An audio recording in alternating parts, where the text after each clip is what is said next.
Hola, hola, buen día, ¿me escucha? Sí, doctor. Buen día, doctor, sí. Muy bien, muy bien.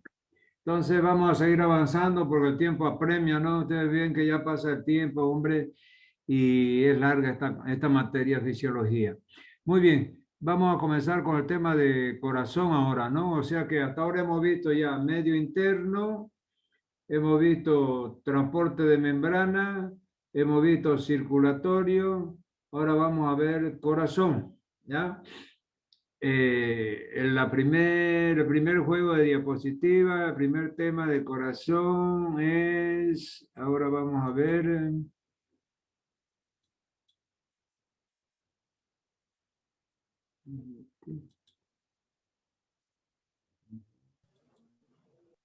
aquí está,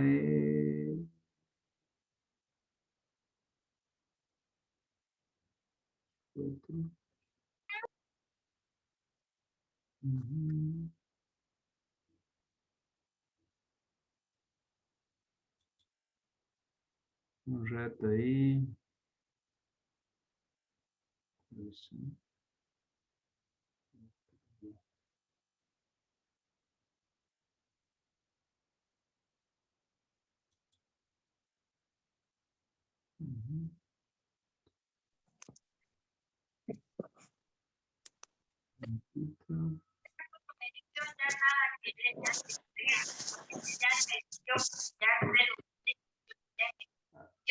Por favor, Fabiana Guzmán, ¿sí? Fabiana González, cerrar su teléfono, ¿ya? Bueno.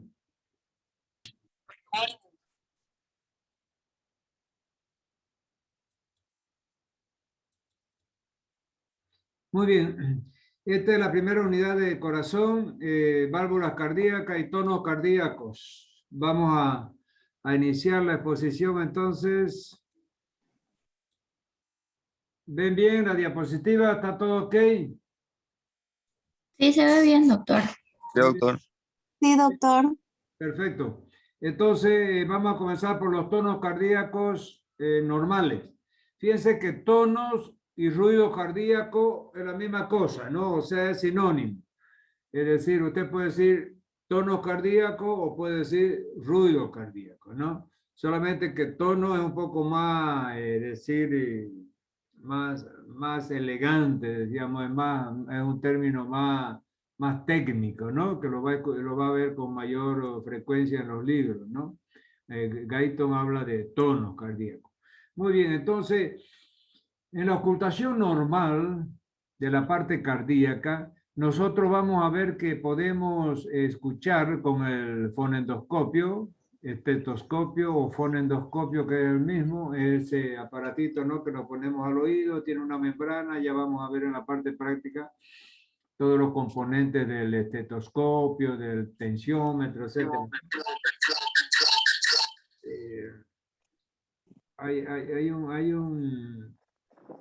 Hay un micrófono ahí.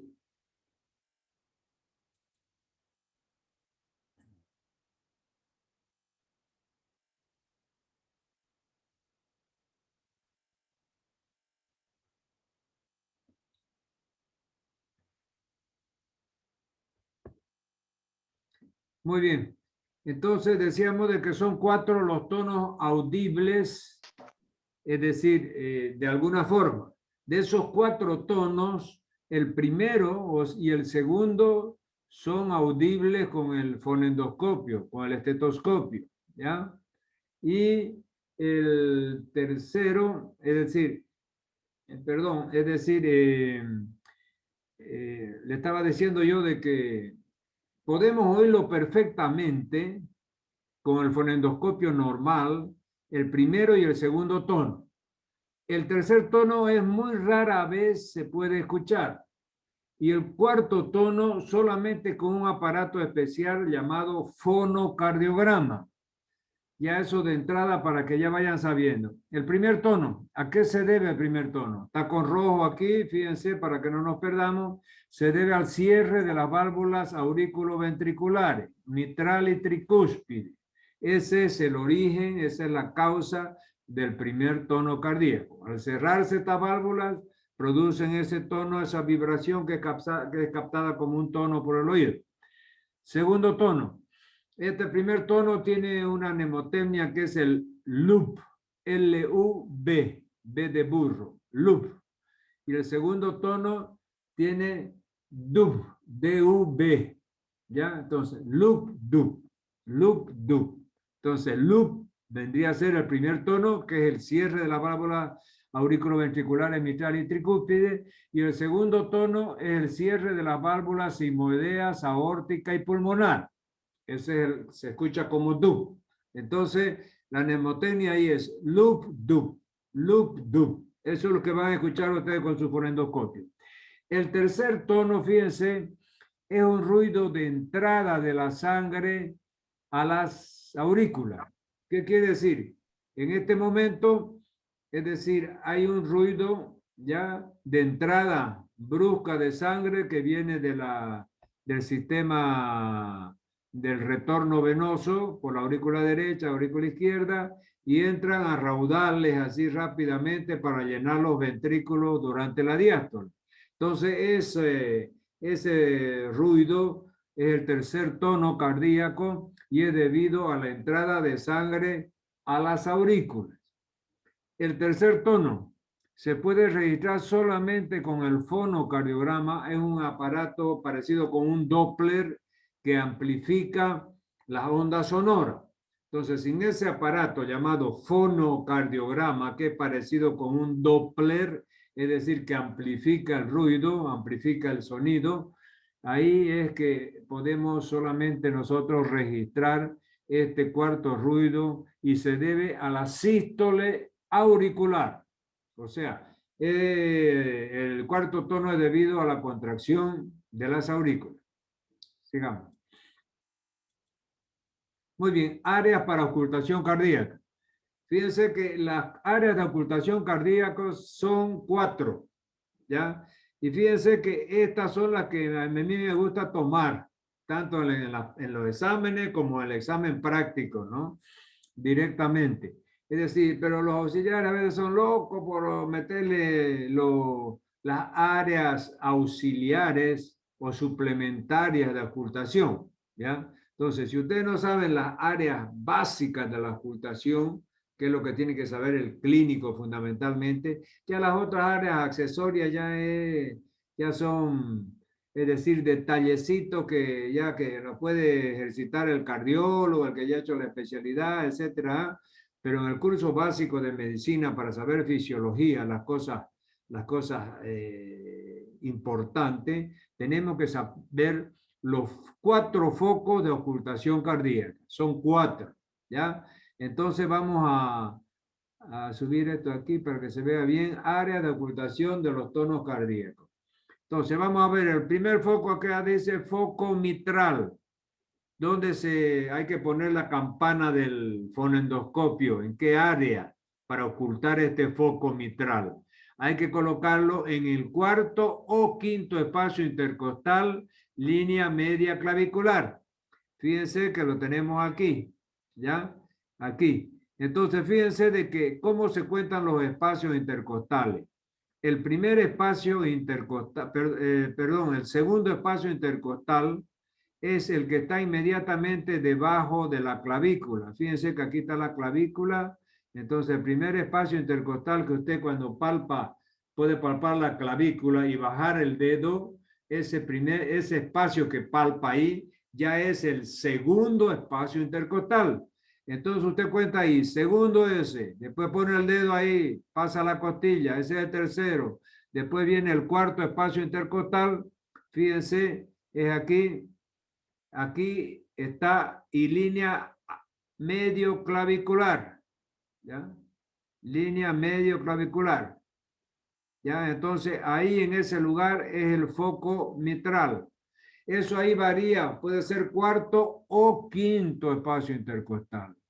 En las personas, fíjense, gorditas y pícnicas, petizas y gorditas, puede ser en el cuarto espacio intercostal, línea medio clavicular. Pero en aquellos que son longilíneos, altos y flacos, puede ser en el quinto espacio intercostal. Entonces, fíjense que el foco mitral es variable. Es decir, está en el cuarto o quinto espacio intercostal, línea axilar media. Perdón, línea clavicular media. ¿Ya? Entonces, ustedes agarran la mitad de la clavícula, bajan hasta el cuarto o quinto espacio intercostal. Ahí está el foco mitral. Segundo, foco tricuspidio. Ese es en la base del apéndice sifoide. Fíjese aquí, bien la base del apéndice sifoide. Si ustedes se recuerdan, el apéndice sifoide es donde se articula la parte anterior de los cartílagos costales.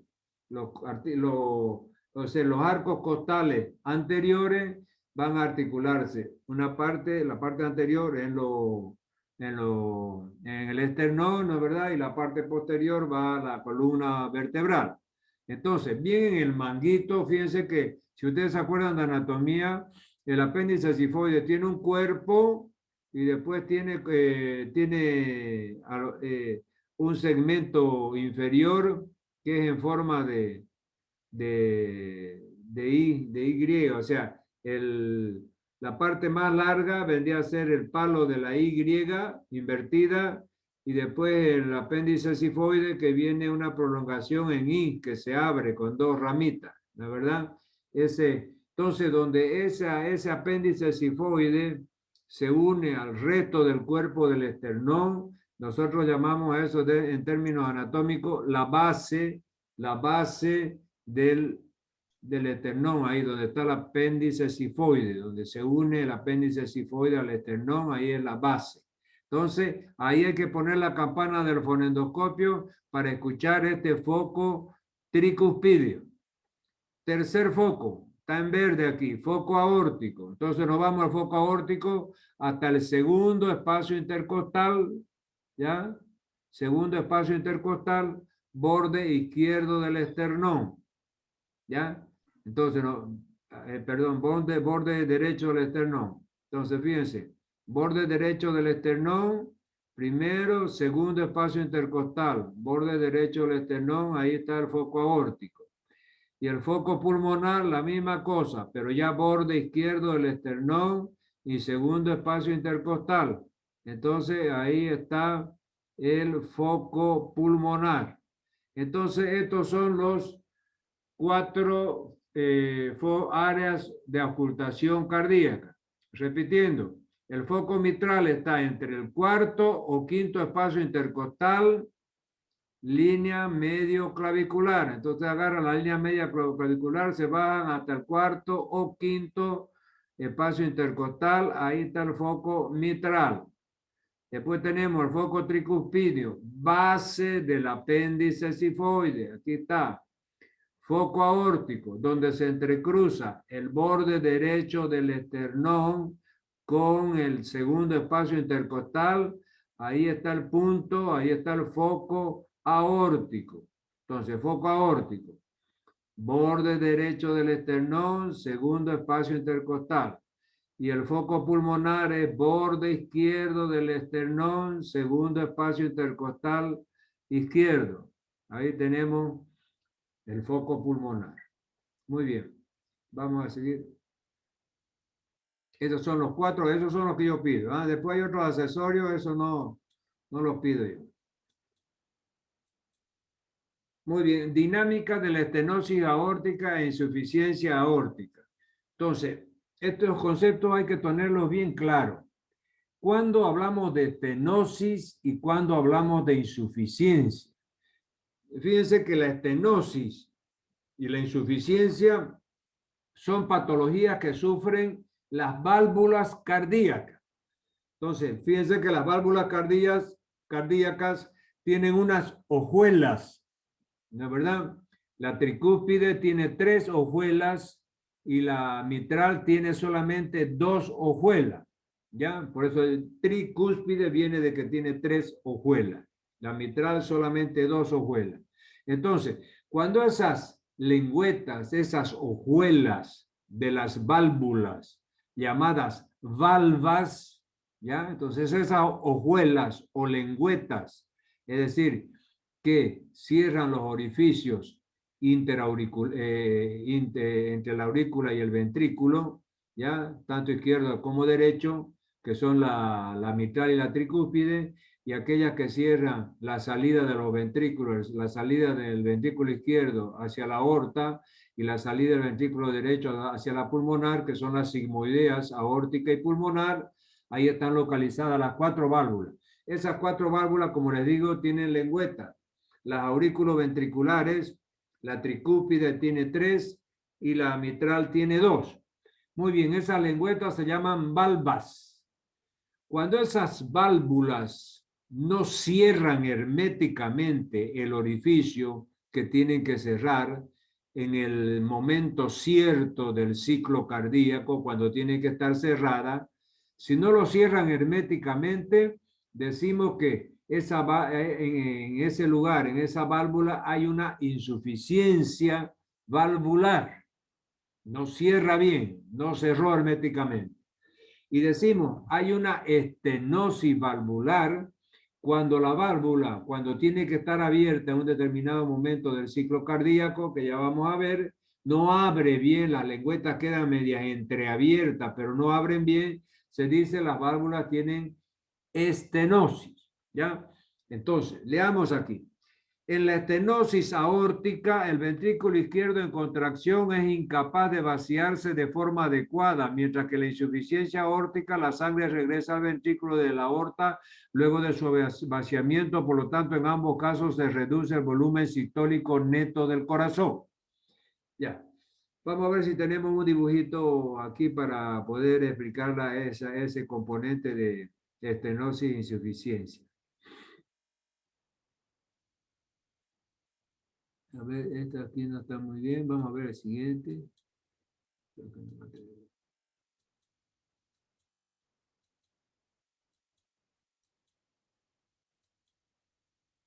No lo tenemos. Ya.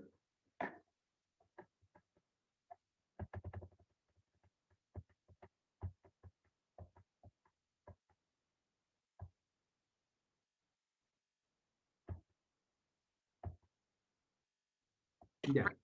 No es difícil de entender. Ustedes saben que, pero vamos a hacer una cosa. Vamos a poner aquí el dibujito ese mágico porque no me gusta mucho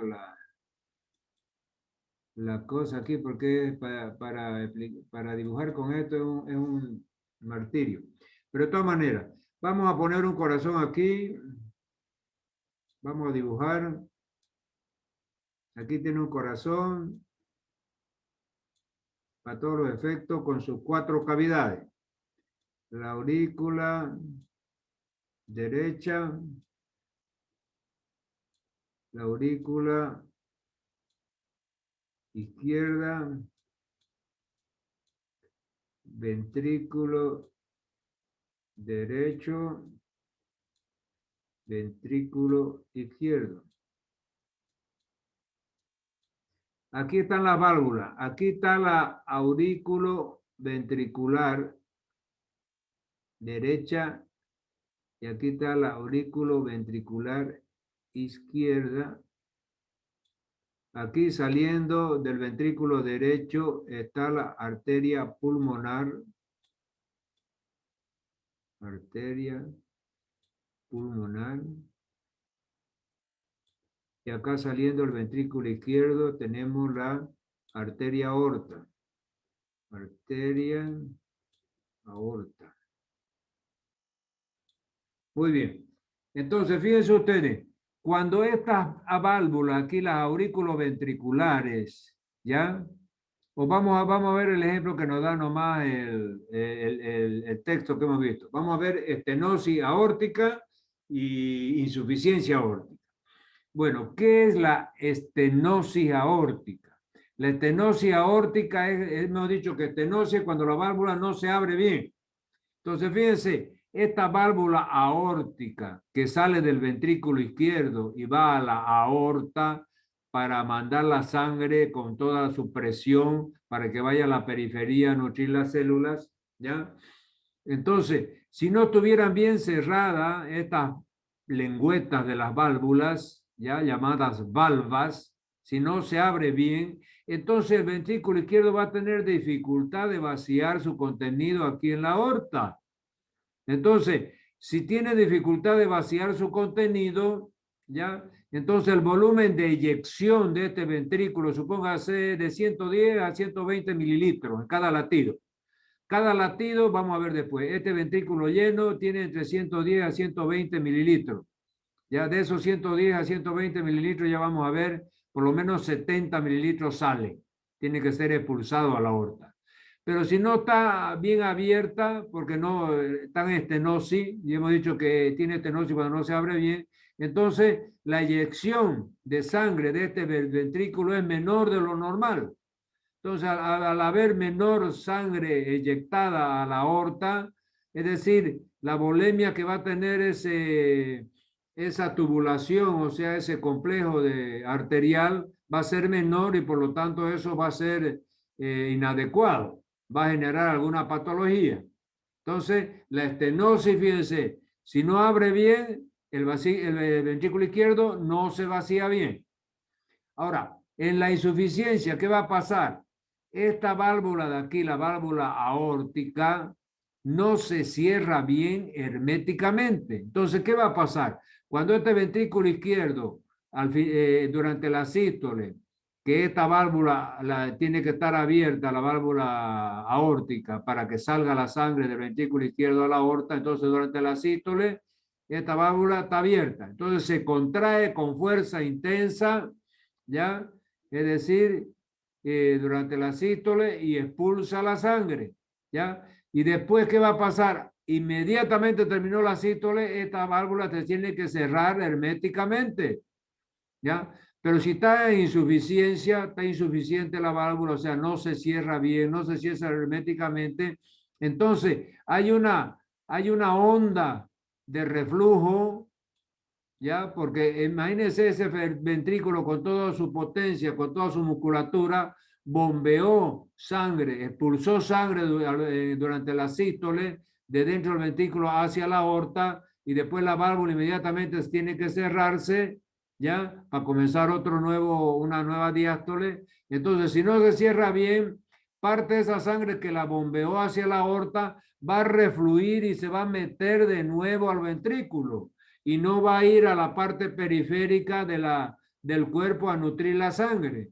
Entonces, fíjense que tanto en la estenosis al no abrirse bien, se vaciaba menos.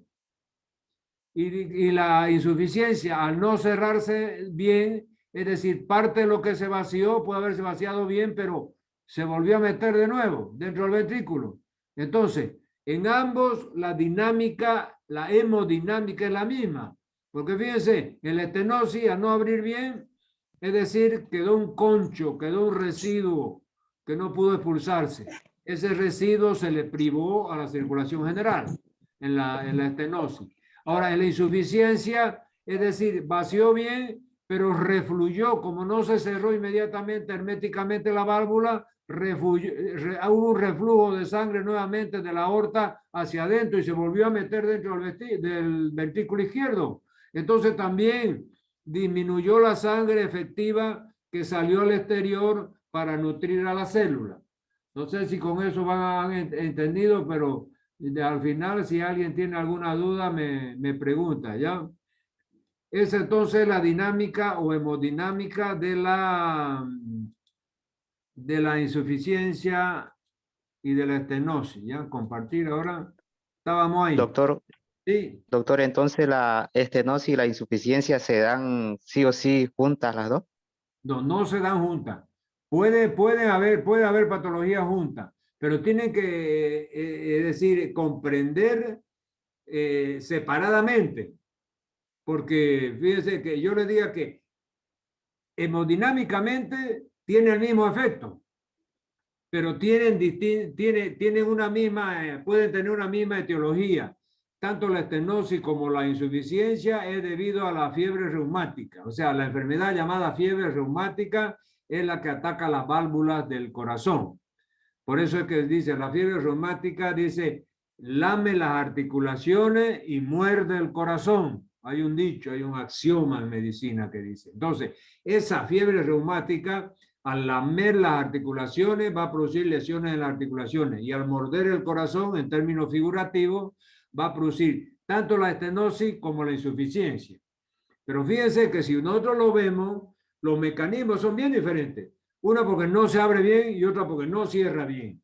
Pero en términos hemodinámicos, el resultado hemodinámico es el mismo, porque ambos procedimientos privan de sangre, de un volumen X de sangre a la circulación general, que es la que va a nutrir la célula.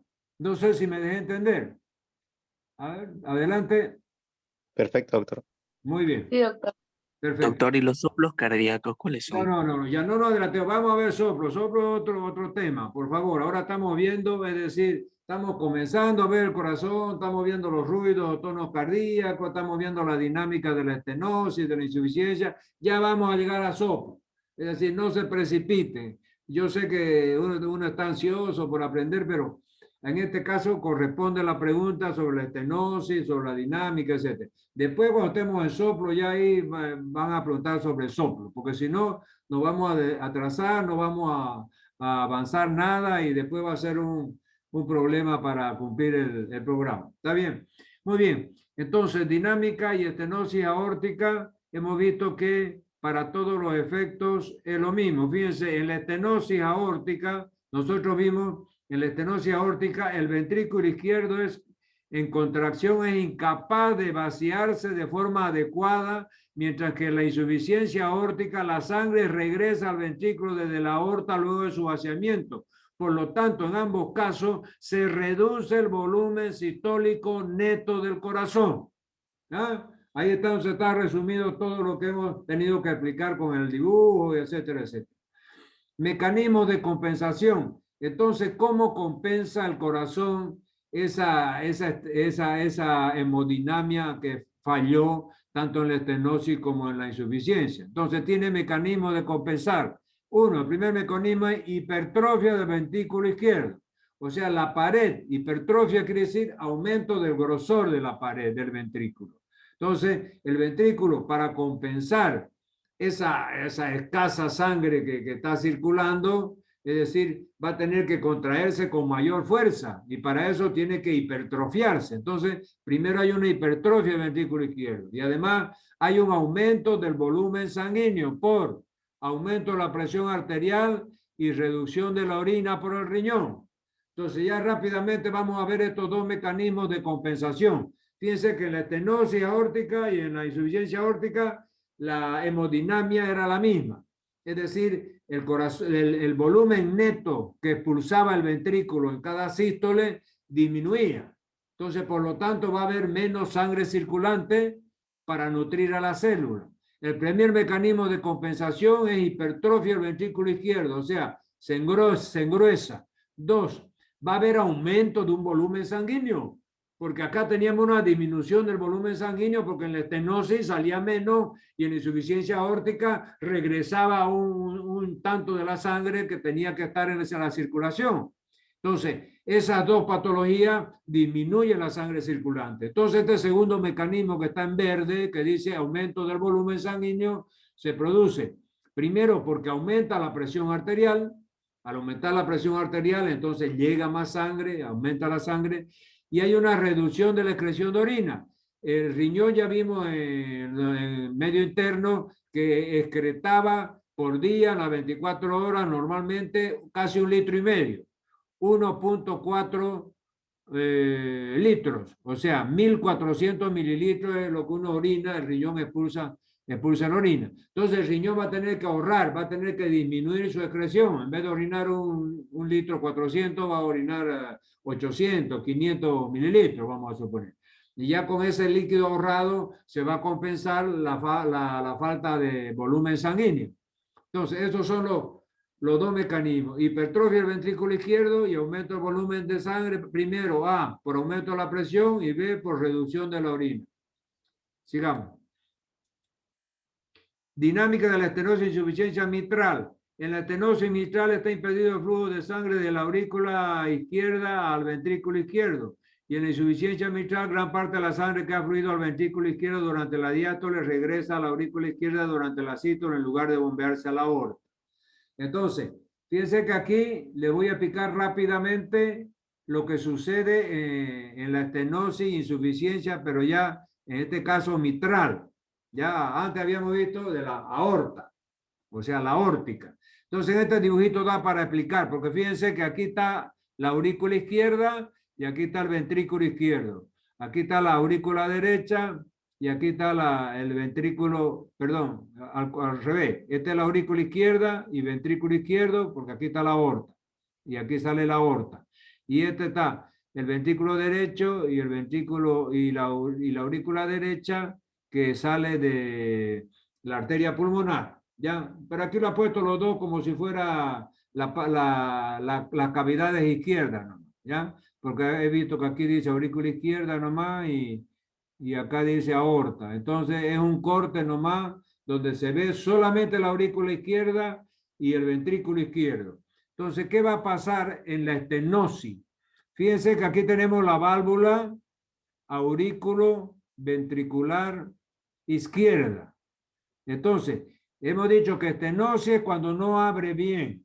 Entonces, fíjense, cuando la sangre que está aquí en la aurícula izquierda tiene que llenar el resto que falta, porque ya vamos a ver en el ciclo cardíaco, la sístole, o sea, la contracción de la aurícula, la sístole auricular contribuye con el 25% del llenado del ventrículo.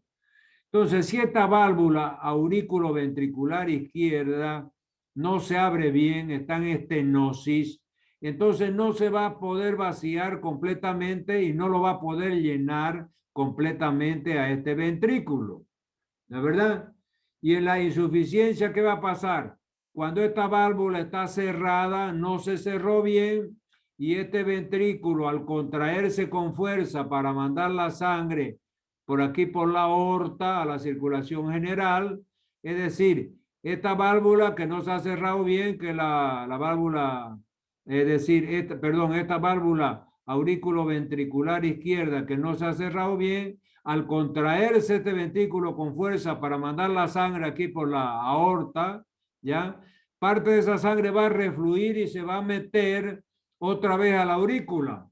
Entonces, fíjense que la hemodinámica es bien similar. Solamente hay que trasladarla de lo que sucedía en la aorta antes en la insuficiencia y estenosis aórtica. Ahora, es decir, sufre también, aparece también en la estenosis y en la insuficiencia valvular. O sea, tenemos aquí la válvula aurículo-ventricular izquierda, ¿ya? Que divide la aurícula del ventrículo.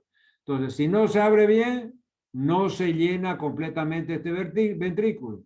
Si no se cierra bien, al contraerse este ventrículo, parte de la sangre que era para salir por la aorta se mete de nuevo a la aurícula. ¿Ya? Muy bien. Vamos a seguir entonces. Sigamos.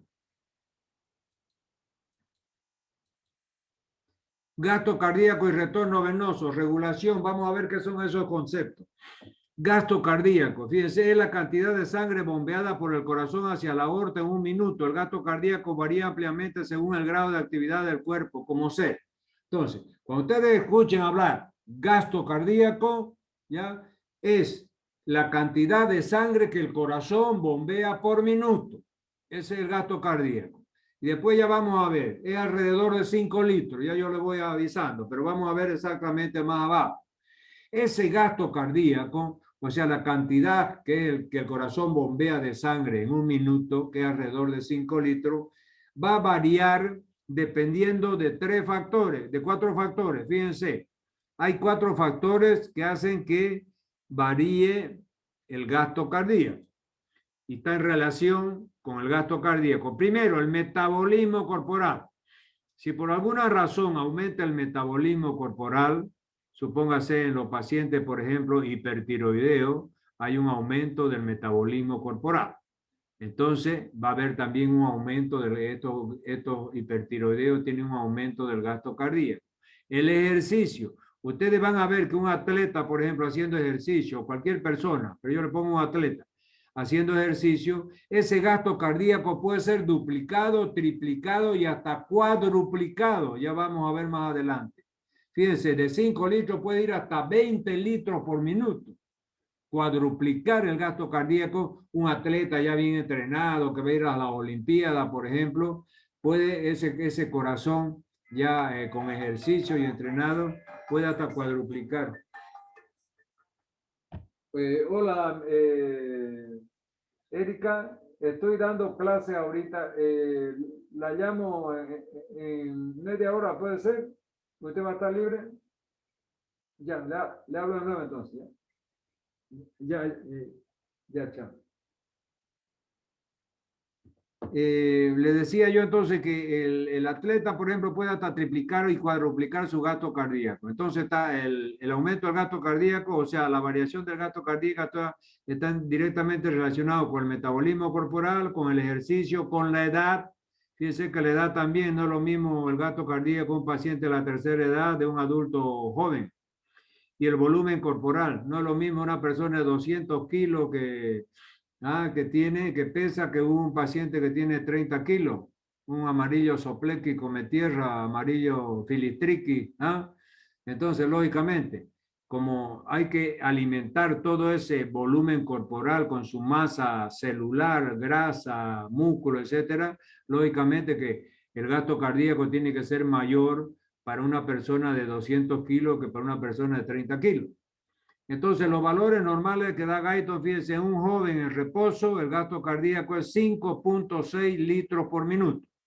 Y un adulto normal en reposo, 5 litros por minuto. Esos son los valores que da Guyton, ¿ya? Entonces, ya hemos visto el concepto de gasto cardíaco, ahora vamos a ver el concepto de retorno venoso, que son los conceptos básicos que se deben manejar en cardiología. ¿Qué es retorno venoso? Es la cantidad de sangre que fluye desde la vena a la aurícula derecha en cada minuto. Fíjense que toda esa sangre venosa, que es sangre reducida, con poco oxígeno, que está retornando de la periferia del cuerpo hacia la bomba central, que es el corazón, es decir, viene por la cava superior y desemboca en la aurícula derecha. Eso se llama retorno venoso. Entonces, es la cantidad de sangre que fluye de la vena a la aurícula derecha en cada minuto. Entonces, muy bien, sigamos.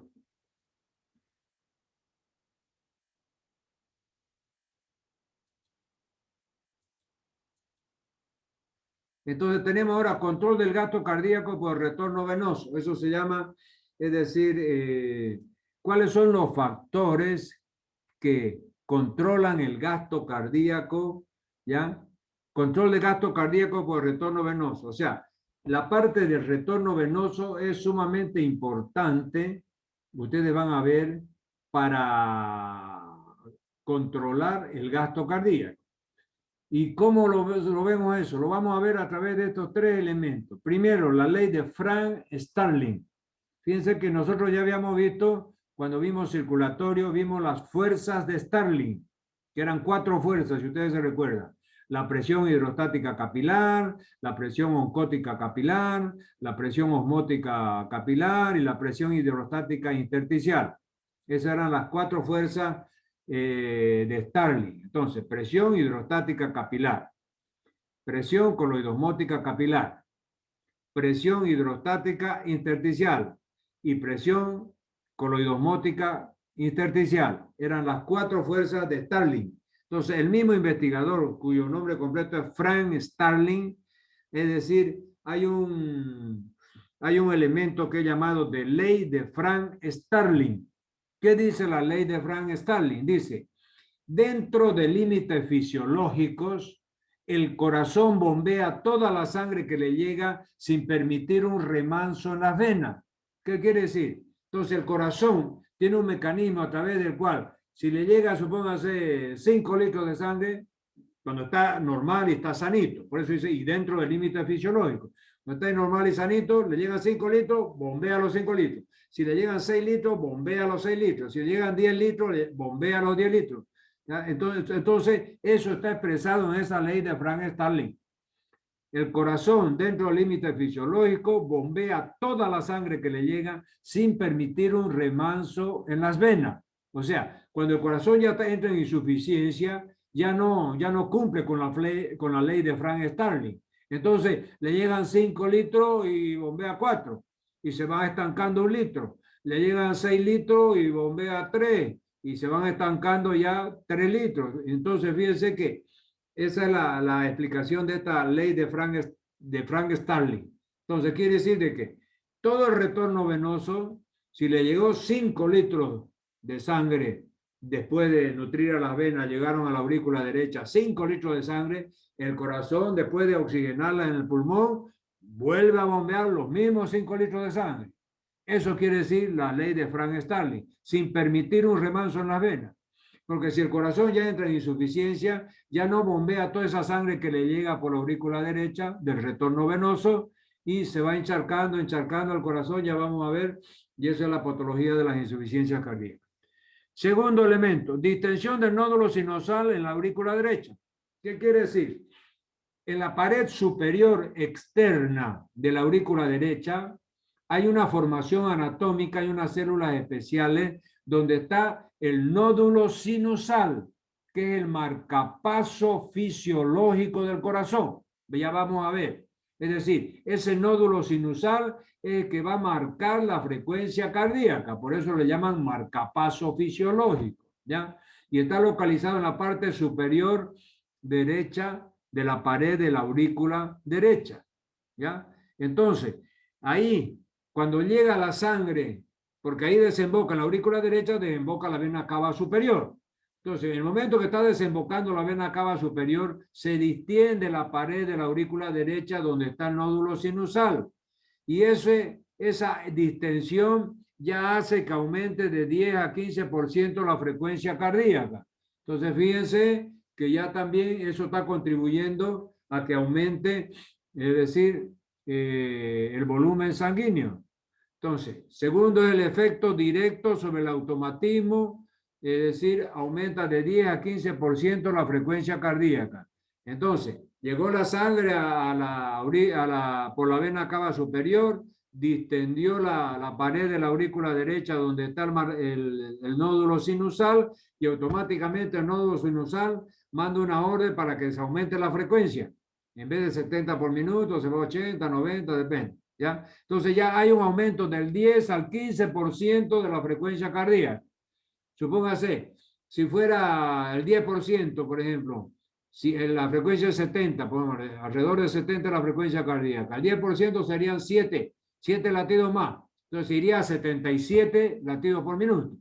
¿Ya? Y si es 15%, se iría a 80 latidos por minuto, vamos a suponer. El solo hecho de llegar la sangre, distender la pared de la arteria, y entonces ahí donde está el nódulo sinusal, esa distensión de la pared donde está el nódulo sinusal ya hace que el nódulo sinusal mande una orden para aumentar de 10 al 15% la frecuencia cardíaca. Y el tercer elemento es el llamado reflejo de Bainbridge. Fíjense, reflejo de Bainbridge. ¿Qué pasa? También la distensión de la aurícula derecha manda un mensaje al centro circulatorio, centro vasomotor que está en el bulbo, ¿ya? Puede ir por vía del nervio simpático o por vía de los nervios vagos. Va también y aumenta la frecuencia cardíaca. Entonces, fíjense, el reflejo de Bainbridge es el reflejo que se produce por la distensión de la pared de la aurícula derecha. ¿Ya? Esa distensión de la pared de la aurícula derecha por el retorno venoso, ¿ya? Produce a través de 2 caminos aumento del gasto cardíaco. ¿Por qué? Porque habíamos visto que en el primer elemento, esa distensión de la pared de la aurícula derecha, donde estaba el nódulo sinusal, aumentaba el automatismo, o sea, la frecuencia cardíaca en 10 a 15%.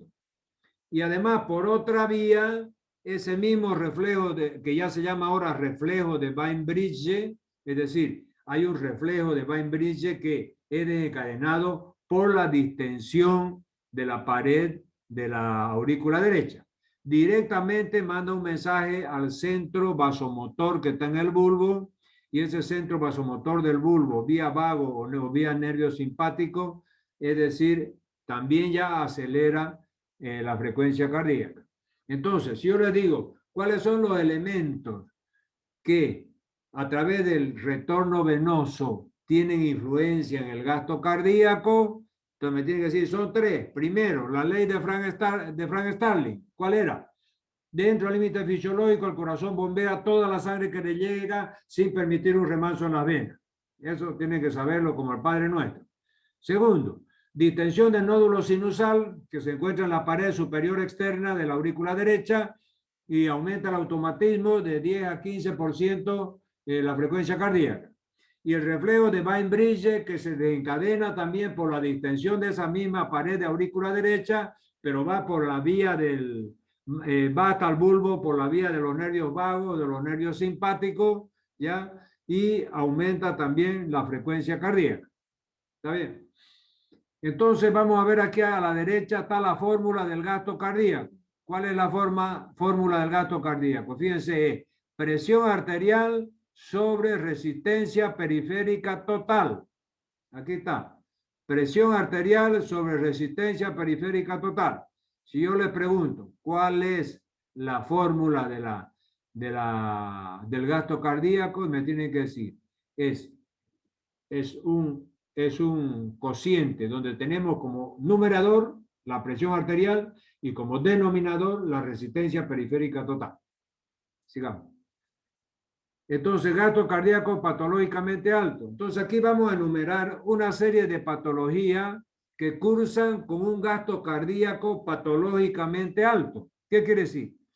Todas estas enfermedades, fíjense, estas cuatro enfermedades van a evolucionar, van a cursar con un gasto cardíaco patológicamente alto. Vamos a ver cuáles son esas cuatro enfermedades. Uno, el beriberi. ¿Qué es el beriberi? Es una enfermedad que se produce debido a la deficiencia de vitaminas del complejo B. Todas las vitaminas del complejo B, que la B1, ¿no verdad?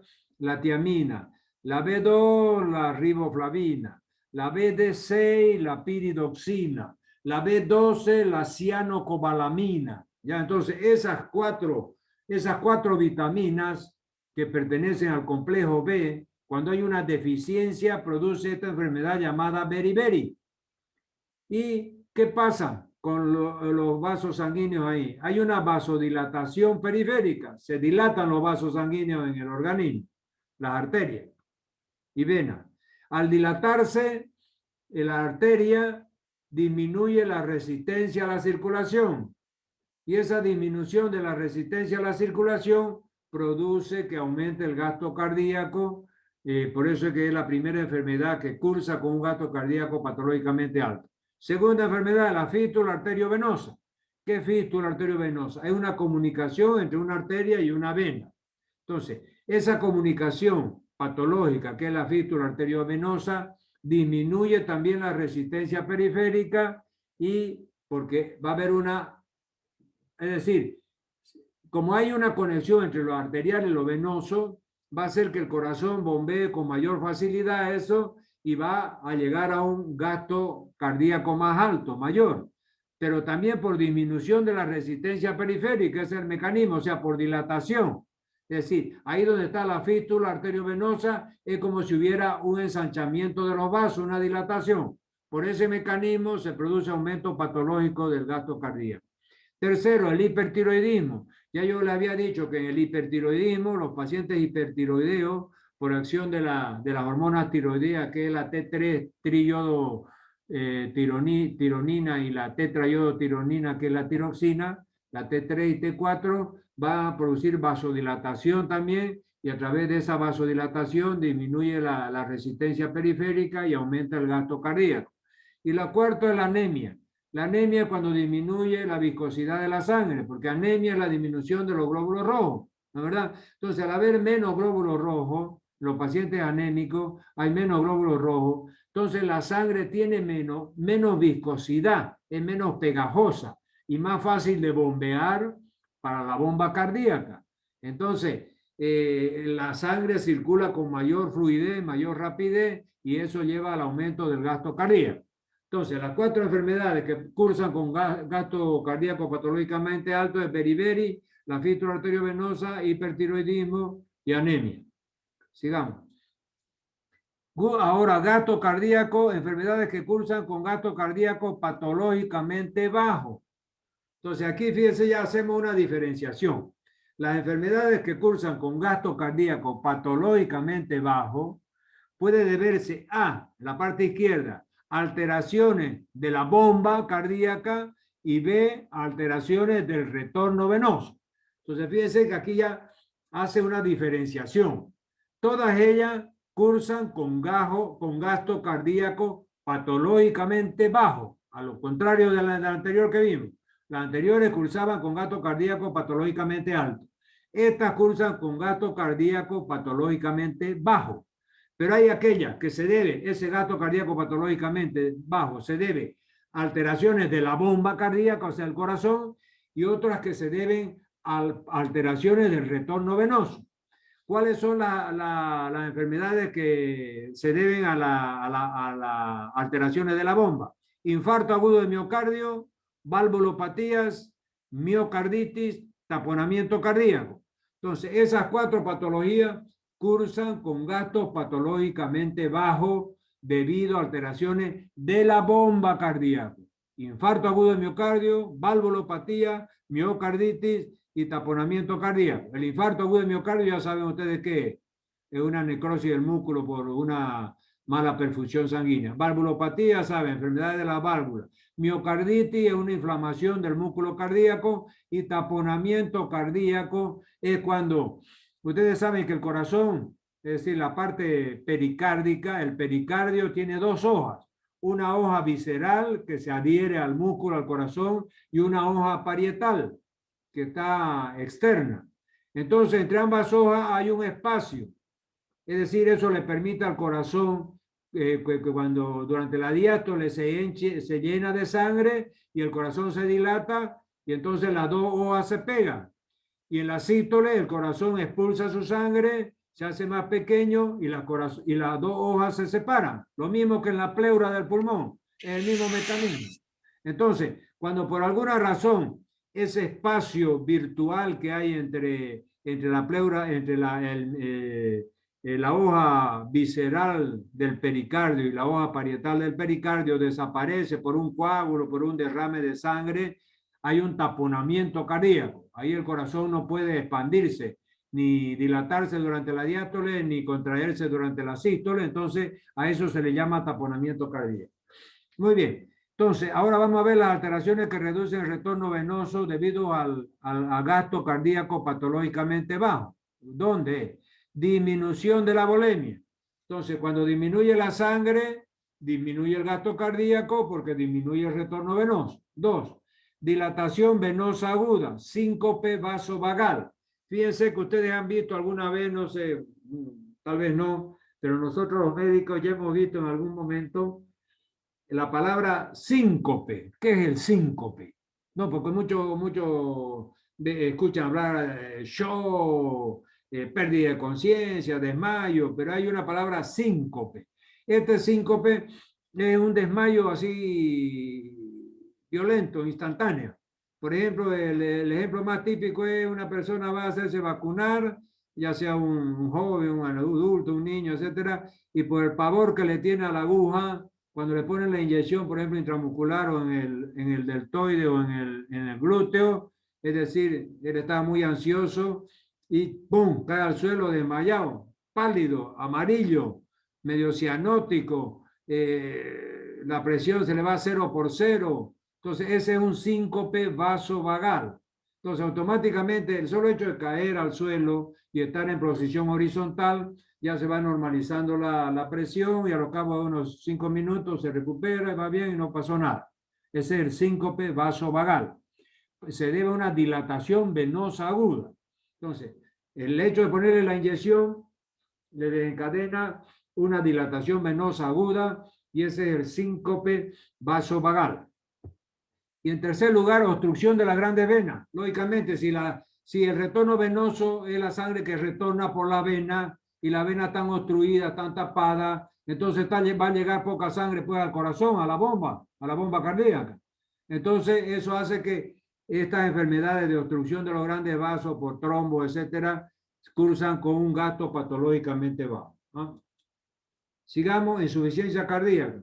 Entonces aquí vamos a ver el concepto de insuficiencia cardíaca, efectos agudos de la insuficiencia cardíaca. ¿Cuáles son? Disminución del gasto cardíaco. Es el primer efecto de la insuficiencia cardíaca. Disminuye, cae el gasto cardíaco. Y segundo, estancamiento de la sangre en la vena. Fíjense, todo lo que decía la ley de Frank Starling. ¿Qué decía la ley de Frank Starling? Dentro del límite fisiológico, el corazón bombea toda la sangre que le llega sin permitir un remanso en las venas. ¿Y aquí qué está pasando cuando el corazón está insuficiente? Hay disminución del gasto cardíaco, o sea, bombea menos de lo que le llega y se estanca la sangre en las venas. Entonces, esos son los dos elementos básicos en la insuficiencia cardíaca, la disminución del gasto cardíaco y el estancamiento de la sangre en las venas. ¿Ya? ¿Y cómo el corazón compensa eso? Entonces, compensa estimulando el simpático. ¿Qué hace el simpático? Aumenta la frecuencia cardíaca del corazón. Y sobre los vasos periféricos, disminuye, produce una vasoconstricción. Y la vasoconstricción hace también que aumente la presión arterial. Entonces, aumenta el retorno venoso. ¿Ya? Entonces, fíjense, los primeros efectos de la insuficiencia cardíaca, cuando hay una disminución del gasto cardíaco y estancamiento de la sangre en la vena, lo primero que hace el corazón es aumentar la frecuencia cardíaca y aumentar la fuerza de contracción. ¿Ya? Aumentar la fuerza cardíaca, la frecuencia cardíaca se llama cronotropismo. Hay cronotropismo positivo cuando aumenta la frecuencia y cronotropismo negativo cuando disminuye la frecuencia. Ahora, cuando aumenta la fuerza de contracción, se llama inotropismo. El inotropismo también es positivo cuando aumenta la fuerza y hay inotropismo negativo cuando disminuye la fuerza de contracción. ¿Ya? Entonces, con esos elementos, el corazón, es decir, aumentando la frecuencia cardíaca y aumentando la fuerza de contracción, el corazón se va, la presión y la insuficiencia cardíaca se va recuperando. Y en los vasos sanguíneos, ¿qué va a haber? Va a haber aumento del retorno venoso. ¿Por qué? Porque el retorno venoso, es decir, se van a dilatar las venas, van a ser más dilatadas y va a llegar más sangre al corazón. Entonces, a través de ese mecanismo se compensa la insuficiencia cardíaca. Entonces, fíjense que aquí la insuficiencia cardíaca tiene este esquema. Hay un daño inicial, voy a poner mi apuntador aquí. Hay un daño inicial del corazón, daño inicial. ¿Qué quiere decir? Hay alguna miocarditis, una alteración en el mecanismo de contracción del corazón por una miocarditis, por una obstrucción parcial de las venas coronarias, de las arterias coronarias, etcétera. Entonces ahí baja el gasto cardíaco. Al haber un gasto cardíaco bajo, entran en juego los mecanismos de compensación que ya vimos, aumento de la frecuencia, aumento de la fuerza de contracción, aumento del retorno venoso, y ahí se compensa y hay un mantenimiento, o sea, se vuelve a lo normal. Y después otra vez el daño aparece, baja nuevamente el gasto cardíaco, hay mecanismos de compensación, si se llega a compensar, bueno, se mantiene otra vez normal el gasto cardíaco. Pero si no se compensa o el daño inicial sigue funcionando, sigue bajando el gasto cardíaco, entonces ese es el mecanismo de la insuficiencia cardíaca. Sigamos. Fase crónica de la insuficiencia cardíaca. Entonces, hay una compensación en agudo de la insuficiencia cardíaca, que ya habíamos visto que era aumentando la presión, aumentando el gasto cardíaco, y hay una fase crónica de la insuficiencia, de la compensación de la insuficiencia cardíaca. Fíjense que aquí ya es el riñón que comienza a colaborar y comienza a funcionar para compensar esa insuficiencia cardíaca. ¿Y cómo compensa el riñón? retención de líquido por los riñones. Fíjense, cuando hay un gasto cardíaco bajo, como la insuficiencia, el efecto intenso sobre la presión, sobre la función renal. Entonces, al caer el gasto cardíaco, entonces el riñón ya comienza también a ayudar en la compensación de esa insuficiencia cardíaca. ¿Y cuáles son los primeros elementos que el riñón pone en juego para compensar el gasto cardíaco bajo que hay en la insuficiencia cardíaca? Entonces, fíjense, hay retención de líquido con el riñón, con aumento del volumen sanguíneo, aumento del retorno venoso y aumenta el gasto cardíaco. Entonces, cuando el riñón también, en la fase crónica, la fase aguda, hemos visto que la fase aguda, es decir, se compensa, hemos visto que a través de aumentando la frecuencia cardíaca, aumentando la fuerza de contracción por estimulación simpática, etcétera. Ese es en agudo.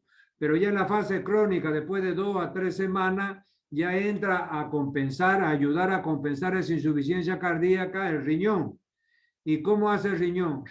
Haciendo retención de líquido. ¿Y cómo? Aumentando el volumen sanguíneo. O sea, esa retención de líquido va a aumentar el volumen sanguíneo, va a aumentar el retorno venoso y de esa forma va a aumentar el gasto cardíaco y de esa forma se compensa la insuficiencia, ¿no? Y ahora, ¿qué otra forma? Recuperación progresiva del corazón. El corazón también progresivamente se va recuperando. Supóngase si hay un infarto debido a una obstrucción de la arteria coronaria, de una rama de la arteria coronaria, es decir, el propio músculo cardíaco va a producir nuevos vasos, va a haber una neoformación de vasos sanguíneos para, es decir, sobrepasar ese porque el coágulo, en una ramita de la coronaria hay un coágulo. Entonces, el músculo cardíaco, entonces esa zona irrigada por esa rama de la coronaria se va a necrosar y va a morir. Pero a las 2 o 3 semanas, cuando viene la fase crónica de compensación de la bomba cardíaca, supóngase por ese pequeño infarto antiguo, es decir, comienza a producir vasos de neoformación, o sea, vasos sanguíneos colaterales que van a irrigar alrededor de esa zona muerta, necrosada del infarto antiguo. Entonces lo llama irrigación sanguínea colateral. O sea, van a ser vasos de neoformación, vasos colaterales que se van a formar y van a ayudar a perfundir esa parte del músculo cardíaco cuyo un pedazo murió por el infarto, pero el pedazo que está al lado, vecino, se va a nutrir con estas colaterales de neoformación sanguínea y va a comenzar a funcionar mejor esa bomba cardíaca. Y otro elemento es la hipertrofia de la musculatura indemne. O sea, si esa parte del músculo que murió por el infarto, porque hubo el coágulo y tapó la vena que llega, las arterias que llegan al corazón, entonces se va a hipertrofiar la musculatura vecina para compensar. Si esa parte del músculo está muerta porque ahí estuvo el coágulo y vino el infarto, entonces el resto del músculo cardíaco vecino se va a hipertrofiar para contraerse con mayor fuerza, ¿ya? Ese músculo vecino indemne se va a hipertrofiar para contraerse con más fuerza y de esa forma compensar ese pedazo muerto del músculo cardíaco por el infarto. Entonces, esa es la recuperación progresiva del corazón después de una lesión cardíaca, la fase crónica, ¿no? Y aquí tenemos la insuficiencia cardíaca compensada, ¿ya? Que es cuando el corazón ya vuelve a más o menos a mantener un gasto cardíaco cerca de lo normal. O sea, antes eran 5 litros por minuto, ¿no? Después cayó, supongamos, a 3 litros y ya tenía mucha disnea, después otra vez vuelve a 4 litros y medio en la fase ya compensada de la insuficiencia cardíaca. Luego tenemos la insuficiencia descompensada, que cuando otra vez el corazón se vuelve a descompensar, vuelve a retener líquido, es decir, a haber un remanso de líquido en las venas, la persona pues tiene una disnea, una falta de aire, y entonces ahí, ¿cuáles son los signos de una insuficiencia cardíaca descompensada? Son estos que están en rojo, en amarillo y en azul. Entonces, fíjense ¿qué es la insuficiencia cardíaca descompensada? Es la incapacidad del corazón de bombear la cantidad suficiente de sangre para que los riñones excreten diariamente el volumen necesario de líquido y por lo tanto el resultado es el siguiente. Entonces, cuando ese corazón está insuficiente y está descompensado, entonces no puede perfundir al riñón normalmente. Entonces ese riñón comienza también a deteriorarse y fíjese, comienza a retener progresivamente más y más líquido. Después aumenta progresivamente la presión de llenado distólico circulatorio y hay una elevación progresiva de la presión en la aurícula derecha. Todo eso ya es el principio del fin.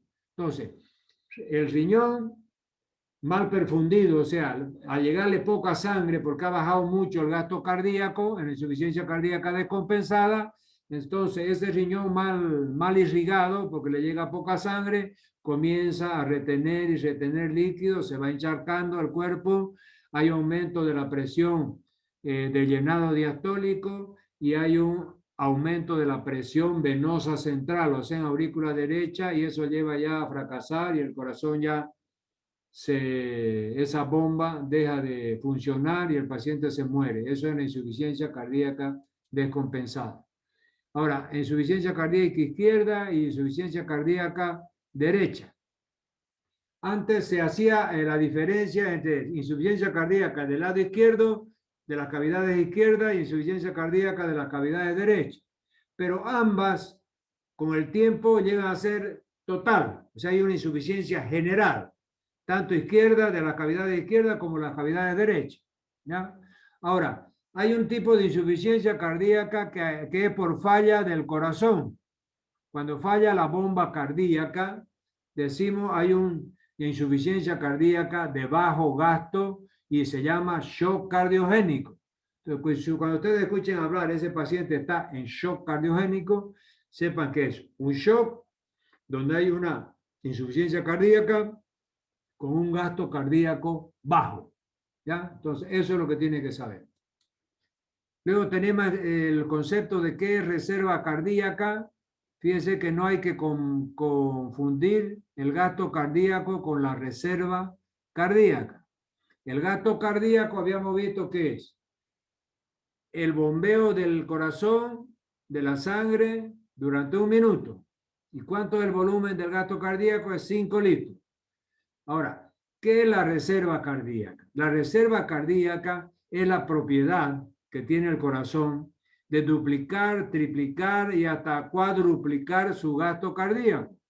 Entonces, esa característica y esa propiedad muy típica del corazón para duplicar o triplicar o cuadruplicar su gasto cardíaco se llama reserva cardíaca. ¿Ya? Y dentro de esa reserva cardíaca, entonces hay elementos para calcularla. La precarga, la poscarga, la contractilidad cardíaca y la frecuencia cardíaca. ¿Ya? Entonces, fíjense que esos elementos de la reserva cardíaca, ¿qué es la precarga? La precarga no es nada más ni nada menos que el retorno venoso. O sea, el volumen de sangre que llega a la aurícula derecha. Eso se llama precarga.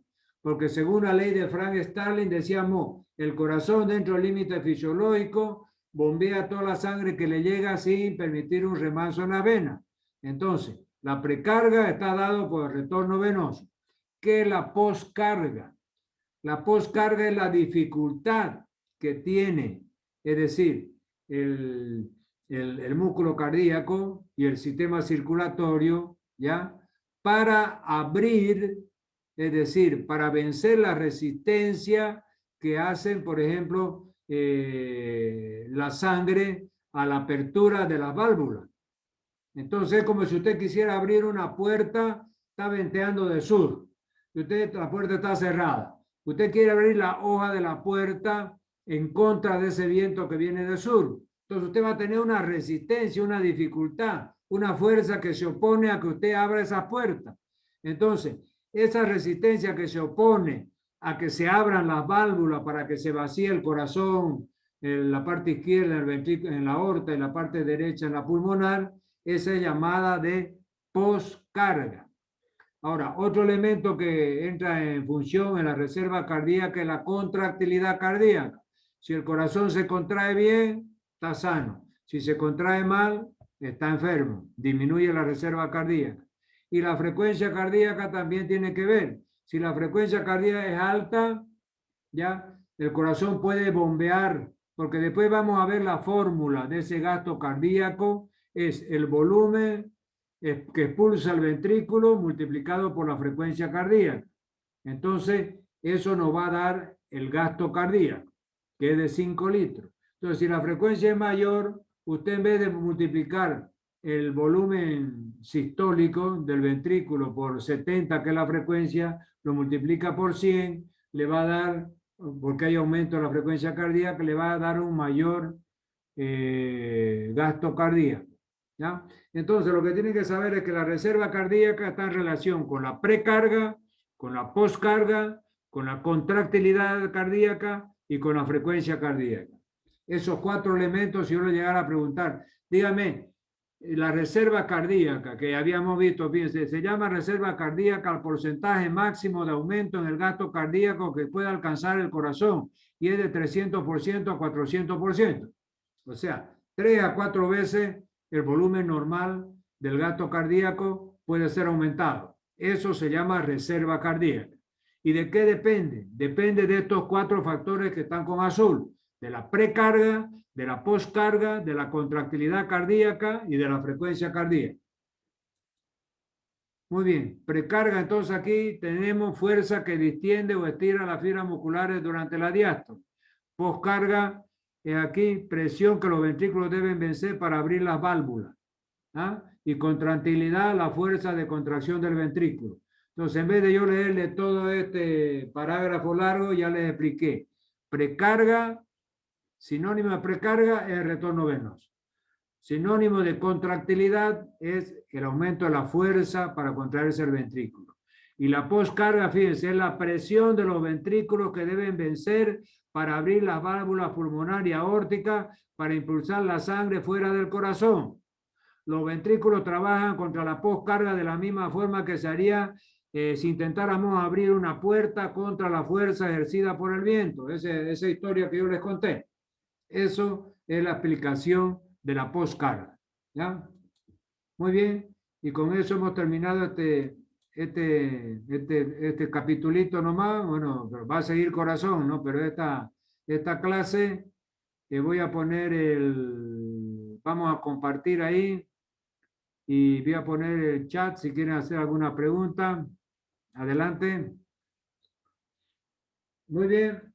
Ya estoy medio ronco, pero esa es mi pega, ¿no? ¿Verdad? Adelante. Hola, hola. ¿No hay duda? ¿O hay un mar de dudas? De a poquito vamos a ir desenredando todas esas dudas. ¿Eh? También no pueden aprender todo. Hola. ¿Será que puede explicar sobre la estenosis aórtica? Estenosis aórtica. ¿La parte de insuficiencia entendió bien o tampoco? Sí, sí. Ya, la estenosis. La estenosis aórtica. Vamos a ir a mi dibujito para que ahí veamos a ver si está aquí todavía. No lo he borrado. Aquí está. Ahí está. Entonces, habíamos dicho que el corazón se dibuja, ¿no? De la forma nomás que se está en todos los símbolos, ¿no? Del corazón, y dividido en 4 cavidades. Las 2 cavidades superiores, aquí tenemos son las aurículas, aquí está aurícula derecha, aquí está aurícula izquierda, aquí está ventrículo derecho, ventrículo izquierdo. Del ventrículo izquierdo sale la aorta, del ventrículo derecho sale la pulmonar. Entonces, usted me quiere decir que estenosis aórtica, ya habíamos dicho que estenosis es la imposibilidad o dificultad que tienen las válvulas para abrirse bien. Insuficiencia era para cerrarse bien. Entonces, cuando hay estenosis de la aorta, ¿qué va a pasar? Quiere decir que no se abre bien. ¿Y cuándo se tiene que abrir esta válvula aórtica que está aquí, mire, que sale del ventrículo izquierdo a la aorta? ¿Cuándo tiene que abrir? En el momento de la sístole, ¿no es verdad? Entonces, en el momento de la sístole tiene que estar es decir, abierta, bien abierta esa válvula, la válvula aórtica. Pero ¿qué va a pasar? Si hay estenosis, no se abre bien. Entonces su hojuela va a quedar media semiabierta. Entonces este ventrículo no va a poder bombear rápidamente, porque cada cavidad tiene un tiempo X para vaciarse. Es decir, no va a tener un día para vaciarse ese ventrículo, porque ese ventrículo tiene fracciones de segundo para vaciar su contenido. Pero si no está bien abierta esa válvula porque tiene estenosis, es decir, no se va a vaciar todo. Va a quedar un saldo, un concho, que decimos los Canvas, un concho ahí en el ventrículo, que es un residuo. Entonces, ese concho, ese residuo, ese saldo que queda ahí en el ventrículo, que no pudo vaciarse porque la válvula no pudo abrirse bien durante la sístole, entonces va a hacer falta al organismo que va a disminuir el volumen que expulsa ese ventrículo por minuto. ¿Está bien? Sí, doctor, ya quedó claro. Gracias. Ok. Disculpe, doctor, ¿y eso también se puede afiliar a la disminución del gasto cardíaco? ¿Si eso influye? Sí. Claro, claro, que va, exactamente. A la larga, lo deleterio, o sea, lo maligno de eso, o sea, lo negativo de eso, es que si quedó mucho residuo dentro del ventrículo y no se bombeó afuera para que vaya a la circulación general, eso con el tiempo se va a traducir también en disminución del gasto cardíaco, ¿no? Exactamente. Ok, gracias. Muy bien. ¿Otra pregunta? Disculpe, consultita, doctor, doctor. ¿puede...? Katia, Mamani, Nina, adelante. Sí. Quería saber si me puede explicar de nuevo lo del shock cardiogénico. El shock cardiogénico es llamado el shock cuando falla la bomba cardíaca. Porque usted ha visto que, es decir, se recuerda cuando vimos patologías que cursan con gasto cardíaco bajo. Se puede verse a la bomba, a falla de la bomba o a falla del retorno venoso. Entonces, cuando ese paciente tiene un shock por falla de la bomba cardíaca, va a tener un gasto cardíaco bajo. Por ejemplo, un infarto. ¿Ya? El infarto, por ejemplo, lleva un gasto cardíaco bajo y por falla de la bomba cardíaca. Entonces, en esos casos, si usted está conversando en la jerga médica, hablamos, ese paciente está con un shock cardiogénico. ¿Ya? Entonces ya usted va a saber que el shock cardiogénico se debe a que por alguna patología, por alguna razón, puede ser un infarto, por ejemplo, pero puede ser varias cosas, puede ser un infarto, una miocarditis, una valvulopatía, todo eso ya lo habíamos visto, ¿ya? Cualquiera de esas causas que dañen la bomba cardíaca, que dañen el corazón, dan una insuficiencia cardíaca grave que lleva a un shock, ¿ya? A un shock que puede ser, que generalmente es hipovolémico, ¿ya? Pero se lo llama cardiogénico, ¿por qué? Por falla cardíaca, ¿ya? ¿Está bien? Sí, doctor, gracias. Muy bien. Adelante, señor, otra preguntita.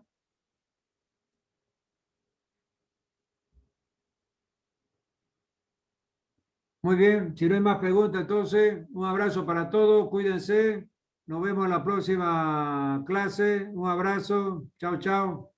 Doctor, Está bien, doctor. Sí, escúcheme, perdón, perdón, antes que me olvide, Espera. perdón, antes que me olvide, tiene que darme el resultado para ver, ustedes son del grupo F. El F1, F2 y F3 va a tener una clase práctica semanal. Antes era F1, una clase, F2, otra clase, F3, otra clase, pero era la misma clase. Entonces ahora yo voy a juntar el F1, F2, F3 para dar el mismo práctico un solo día. Entonces quedé que decirle, yo estaba proponiendo que a las 13 y 15, creo, ¿cómo era? A las 15 y 15 habían todos los grupos, o sea, todas las prácticas en la tarde están programadas de 15 y 15 a 16 y 45. Eso es el maestro de oferta. 15 y 15 a 16 y 45. Todos los grupos tienen en ese horario. F3, F2, F1. Solamente que el F3 lo tiene el martes, el F2 lo tiene el miércoles y el uno lo tiene el jueves. ¿Ya? Ahora, cuestión ponernos de acuerdo en cuál de esos días, si es que lo vamos a poner en el mismo horario, en cuál de esos días lo ponemos, o si hay que ponerlo en otro horario, bueno, poner que más o menos todos queden conformes, si hay que hacerlo, no sé, en un horario diferente, lo hacemos también. Entonces, para eso quedaron de darme resultados esta semana, para que ya yo la otra semana pueda, es decir, programar ya clases prácticas del F1, F2 y F3 en el horario de la tarde. ¿Han hecho alguna consulta ustedes, entre ustedes, o se han rascado la boliviana nomás? ¿Ah? Sí, doctor, hicimos una consulta ya con los estudiantes A ver, ¿y a qué han llegado? ¿A qué conclusión? y pasa, doctor, que hacia varios les choca el día martes, el día miércoles y el día jueves. O sea, les choca sus horarios. Pero como usted dice que O se sea, puede modificar la hora, al único no le choca el F3, ¿no? Porque él tiene ese horario. No le puede chocar al F3, ¿no es verdad? Ya, no, es solamente para aclarar. Ya ahí, ay, y por eso hablamos con ellos y, o sea, así como usted dice que se puede modificar el horario, entonces la mayoría votó por el miércoles. Y si el miércoles podríamos modificar el horario, sería perfecto, doctor. O sería no sé si quiere. ¿para qué horario más o menos? Miércoles para las 10 o 11 de la mañana podría estar bien, doctor. No, a las 11, Sí. no es que yo tengo... el día Buenos miércoles, días, doctor, prácticamente, Doctor, prácticamente disculpe, doctor. toda la Perdemos el mañana, horario. toda la mañana Doctor. prácticamente la tengo yo cubierta. A ver, disculpe, doctor. a ver, el el día horario. miércoles, un ratito, a ver. El día miércoles podía ser a las 10, sí. El único día que tengo libre ahí. De 10 a 11. Disculpe, Sí. yo estaba viendo que muchos no pueden en realidad. El día lunes nos toca oficio de 8:30 a 10. Ese no podría ser el horario ya que todos tenemos ese apartado No, que pues, serían las clases teóricas. pero todo, porque ese horario era del grupo D. Yo estoy hablando del grupo F, ¿no? No, del Sí, grupo el F, F. doctor. Buenas tardes, buenos días, doctor. Según el sistema perdón. de Perdón, inscripción, tiene razón. los días, Sí, tiene razón. El grupo Ese día. F, 8:30 a 10. Lunes. ¿Quiere ese Sí. horario entonces? Sí, Ese doctor, sería es más viable viable. para todos. Estaría padre. ¿Todo el mundo puede? Sí, el apartado de la boleta. No hay ningún problema. Mierda. A ver.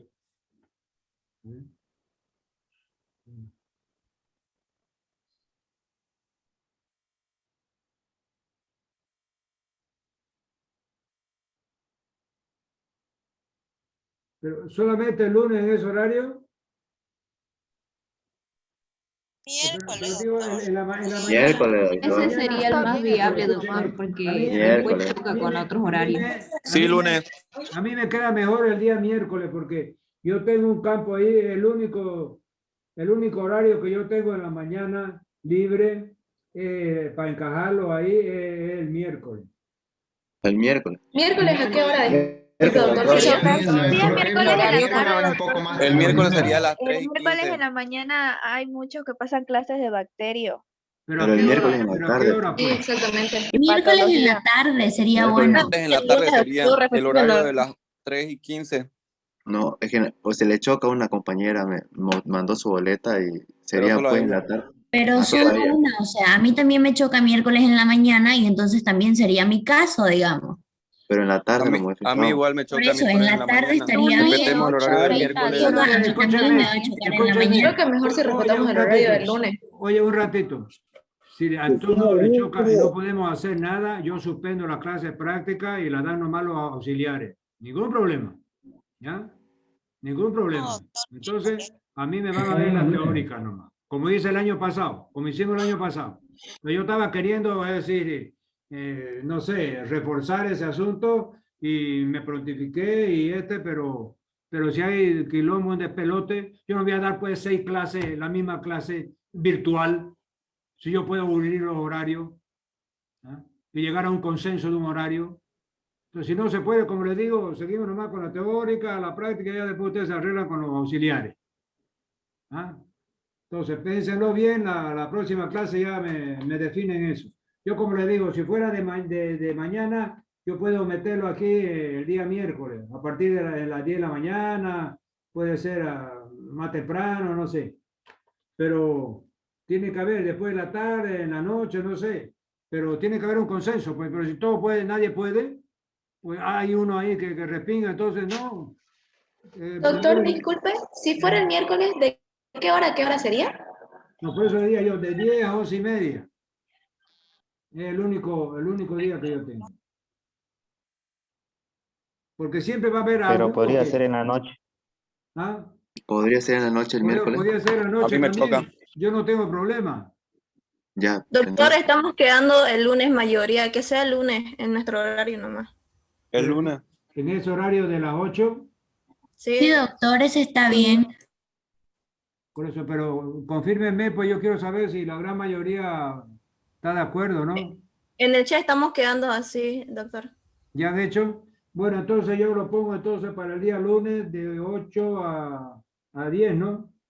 8:30 a 10. Está bien ese horario. Sí, doctor. Sí, doctor, está muy bien. 8:30 a 10. ya sí, está bien ese horario. Sí, está bien, doctor. Está bien. Ya, un ratito. Gracias, doctor, está bien el horario. No, es que ya a 8 a 10 está bien, sí. Ok. Entonces, de 8 a 10. Ok, quedamos así entonces. De la próxima semana vamos a comenzar eso y vamos a ir avanzando. ¿Está ok? Un abrazo a todos. Que les vaya bonito. Muchas gracias, doctor. Gracias. Gracias, doctor. Gracias, doctor. Gracias.